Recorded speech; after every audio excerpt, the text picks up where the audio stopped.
Kita bisa bertemu di makan malam hari ini. Saya tadi ingin bercerita beberapa pengalaman dari Jawa Tengah, sehingga seharian saya menyiapkan tulisan ini. Mudah-mudahan Bapak Ibu bisa mengikuti.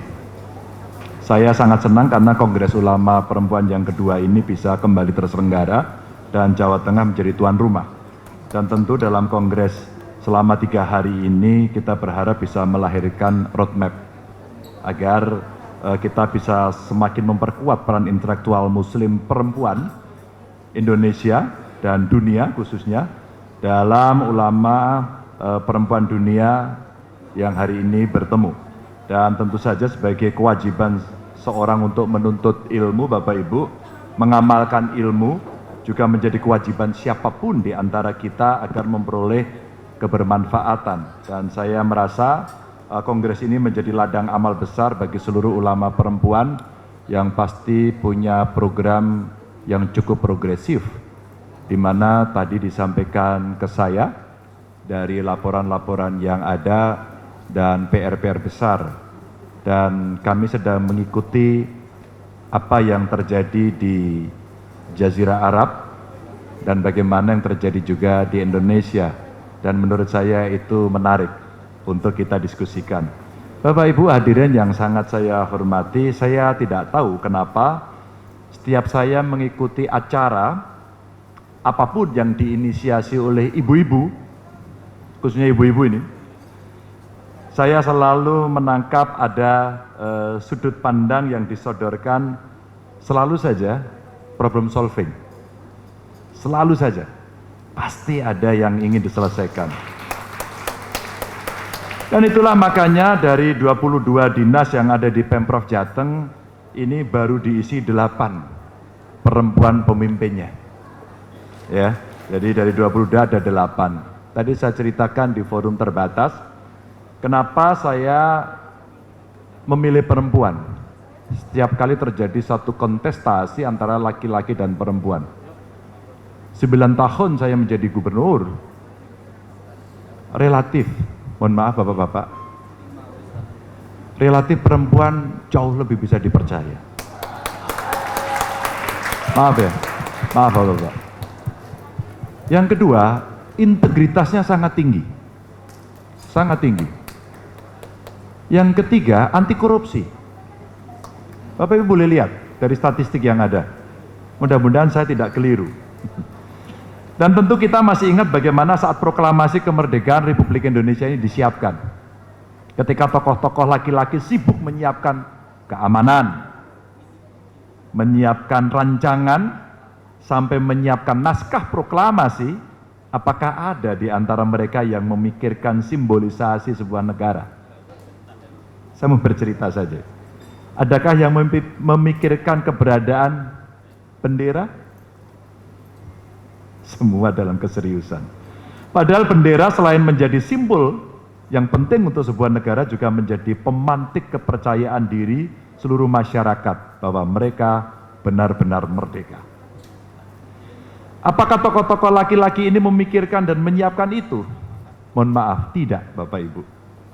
Keberadaan bendera pada proklamasi kemerdekaan Indonesia itu disiapkan oleh perempuan, namanya Fatmawati Soekarno.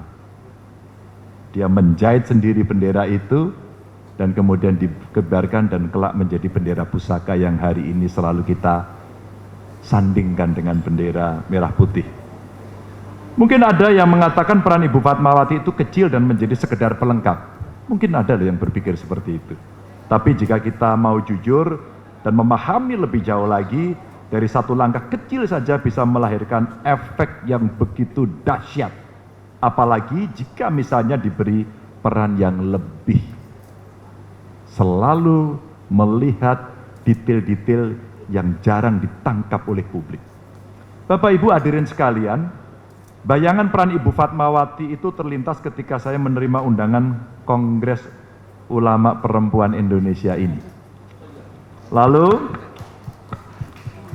saya membayangkan tokoh-tokoh perempuan hebat lainnya yang melakukan perjuangan lewat pergerakan sosial Tadi disampaikan ada juga soal ekonomi dan tentu saja pergerakan intelektual. Dan saya menyebut Kongres Ulama Perempuan Indonesia ini sebagai sebuah pergerakan yang melintasi zaman. Karena isu dan program yang dilahirkan di sini selalu kontekstual pada seluruh perkembangan selagi dunia ini masih ada kehidupan.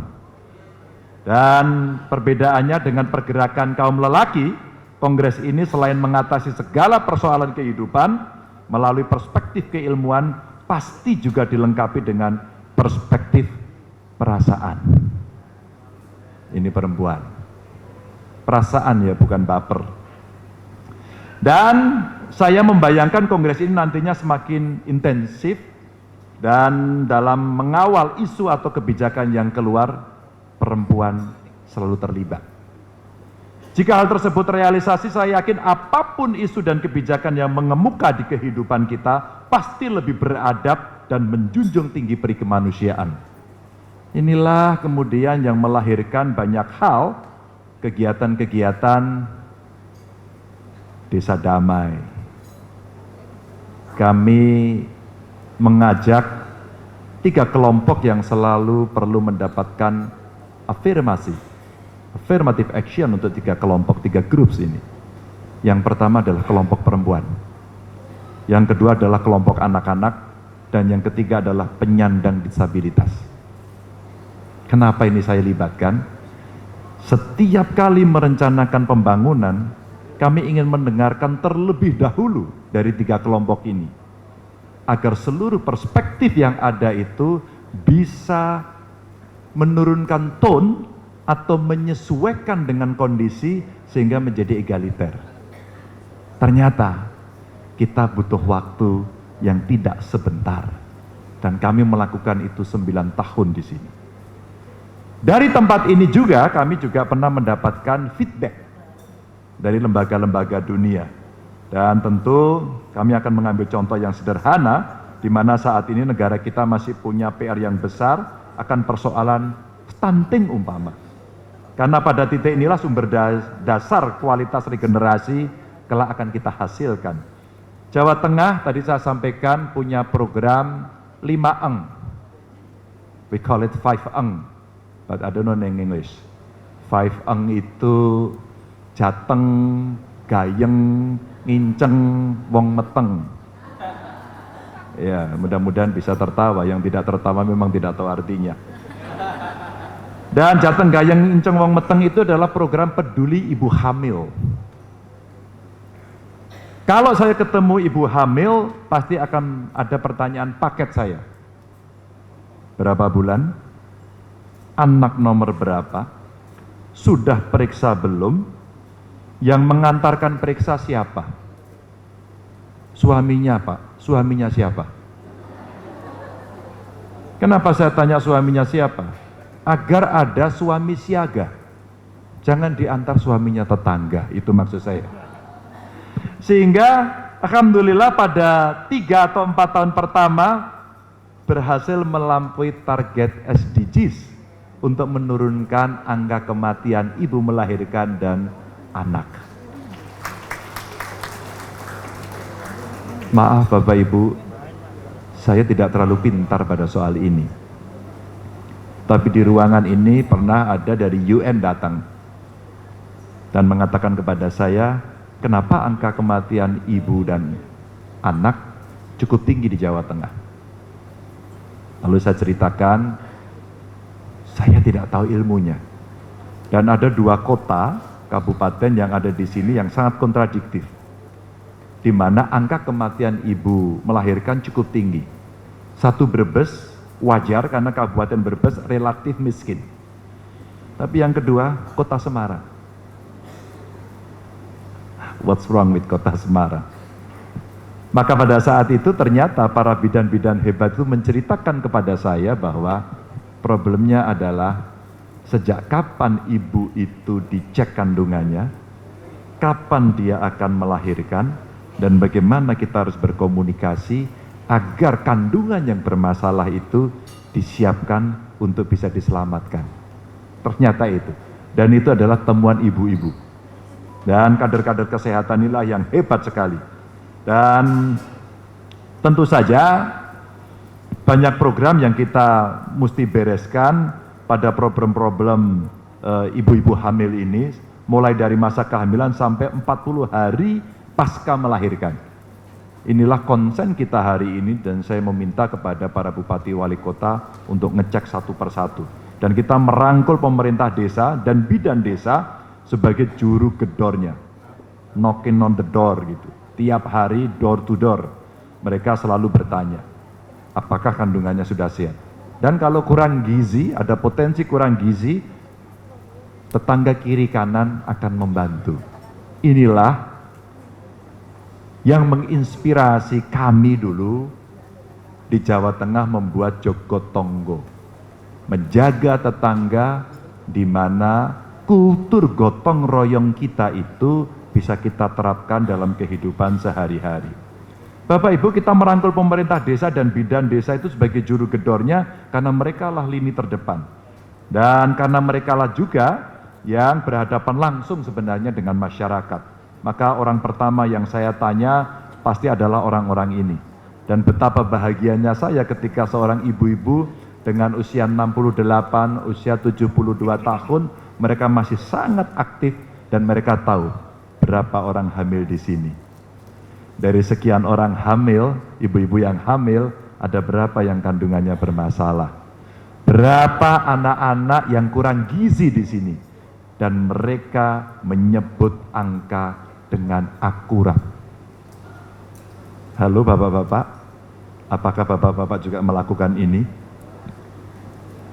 Bapak Ibu yang saya hormati, sebegitu penting dan besarnya sebenarnya peran yang mesti dihadiri oleh ulama perempuan.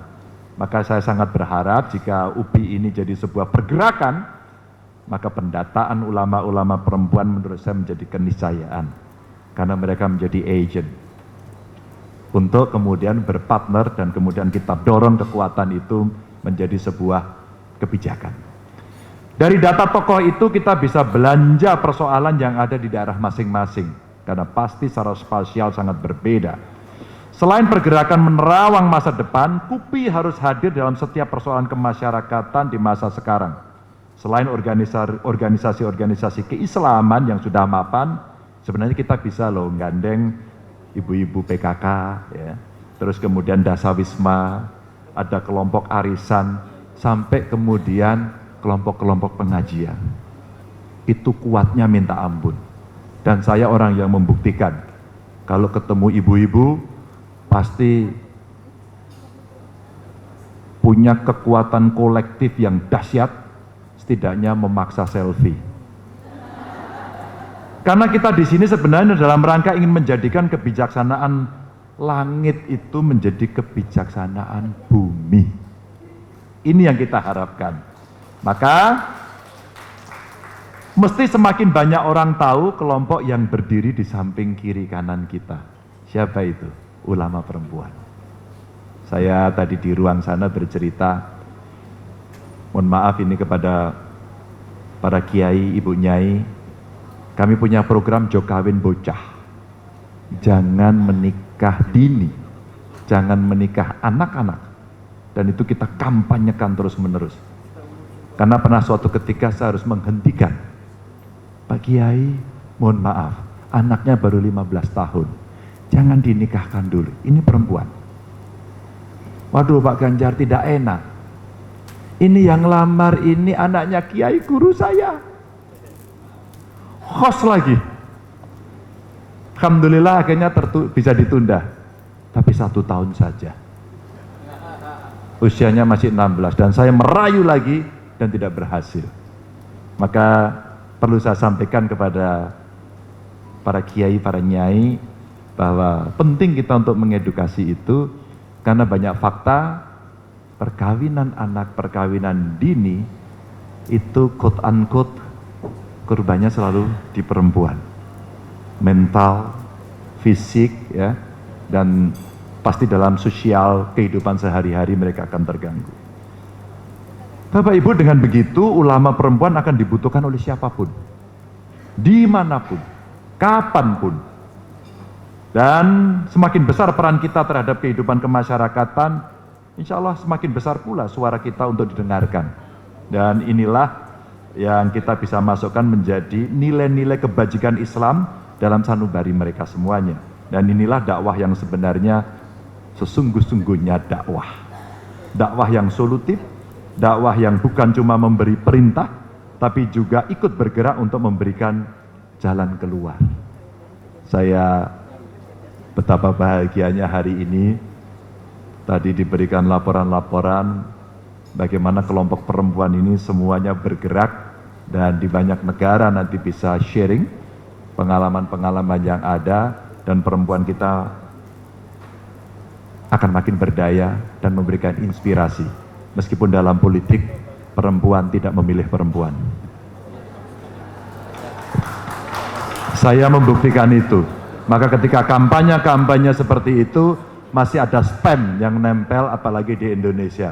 Perempuan tidak boleh memimpin katanya. Akan menjadi PR nanti buat teman-teman.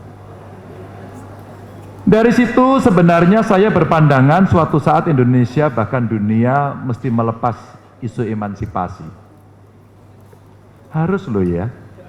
Suatu ketika itu harus hilang. Karena kalau sampai itu hilang isu itu, maka pada titik itulah gerakan ini sudah berhasil. Kalau tidak, kita masih akan membawa isu itu terus-menerus. Karena sebenarnya kesetaraan itu sudah sewajarnya, itu sunatullah kok. Dan sudah menjadi hal yang memang mesti akan berjalan, sebagaimana sebuah perbedaan yang kita alami dalam kehidupan ini. Perbedaan adalah sebuah keniscayaan dan perbedaan itu tidak untuk kita sama-samakan, tapi untuk kita persatukan. Yang boleh dibanding-bandingkan cuma lagu itu aja. Bapak Ibu, maka dalam berumah tangga orang Jawa menyebut garwo. Menyebut istri itu garwo. Garwo itu si garing nyowo.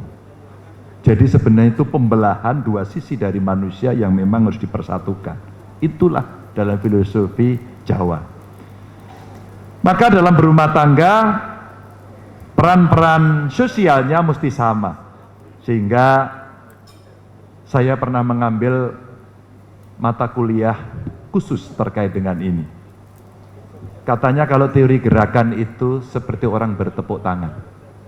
Maka gerakan perempuan kalau mau bergerak, peran laki-laki, saya pernah dikasih pin, he for she. Dan kemudian karena pin itulah kemudian beban saya memang, ya ini harus berjalan. Mulai dari dipaksa, mulai dari biasa, dan kemudian menjadi refleks-refleks. Dan kata dosen saya, gerakan perempuan itu seperti orang bertepuk tangan. Mari Bu kita bertepuk tangan, ikuti saya. Apakah bunyi? Tidak. Coba dua. Dua. Just to finger. Ada bunyinya? Sedikit tambah. Coba tiga. Ada bunyinya? Ya lebih keras daripada satu kan? Coba 4. Ternyata jauh lebih keras. Tapi kalau yang bersuara lebih banyak dari lebih 4 alias 5, pasti suaranya bergemuruh. Silakan dicoba. Kalau seluruhnya bergerak, maka suara itu akan kedengaran. Maka kenapa di dalam pengambil keputusan harus ada minimum 20% perempuan? Dan ternyata tidak banyak orang tahu bahwa 20% itu adalah modal dasar yang dipakai untuk bisa mempengaruhi suara. Pengaruhilah suara itu agar kemudian kesetaraan terjadi. Wassalamualaikum warahmatullahi wabarakatuh.